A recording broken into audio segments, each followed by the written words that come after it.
Hey friends. So, what are you going to expect when you have sex again? Well, you want to wait until you're cleared and that you have completely healed downstairs before you want to have penetrative sex. That can be 6 weeks when you have a vaginal birth, or could be like 8 weeks if you have a cesarean birth. But that doesn't mean that intimacy dies. We actually want to maintain intimacy throughout those weeks until penetrative sex can happen again. So this can mean when you're doing skin to skin with your baby, your partner can do skin to skin with you in the back.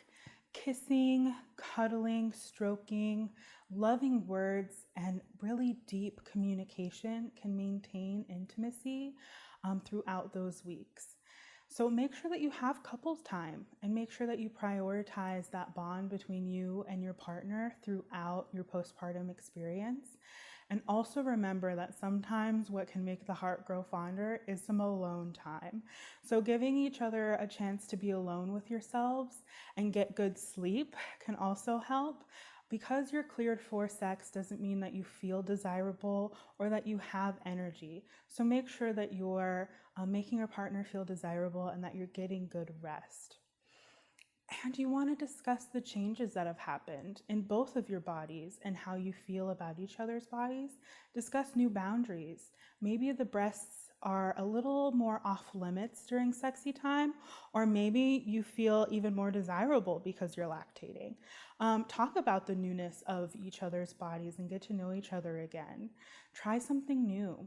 Know also that because your body is changing, that lactating parent has a lot of hormonal changes that are going to change how sex happens.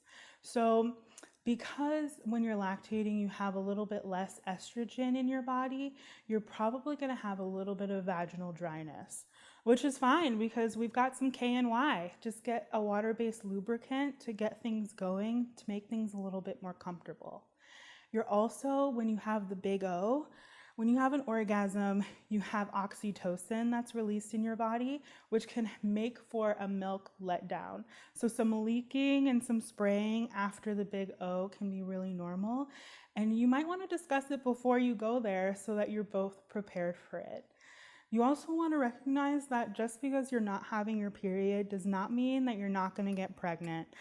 So have a plan for birth control. If you're not trying for another one, make sure that you have that in place before you try penetrative sex.